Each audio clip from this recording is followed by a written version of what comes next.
ងវល់មកដល់ចិត្តមិនខាន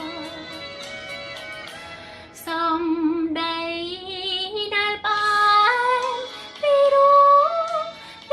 ងព្រោះជឿថាចិត្តស្មោះនេះហើយគឺជាពួនស្នេហ៍សាមញ្ញបើដឹងមុនហើយកុំយកដៃកាន់ខ្លាចតែងខុសប្រានព្រោះស្នេហ៍អប្រៃព្រួញស្នេហ៍គឺព្រួញពើពលបើបានយល់មកតារីរៃបើស្លាប់គឺស្លាប់ព្រោះតែសំដីណាក់នោមលួងលោមចិត្តស្រីឲ្យប្រគល់ក្តីស្នេហ៍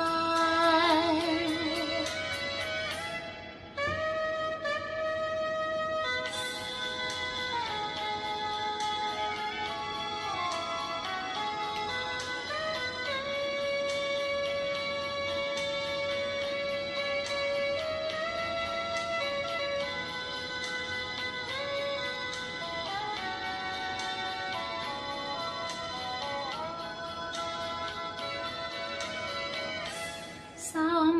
ដីដែលបា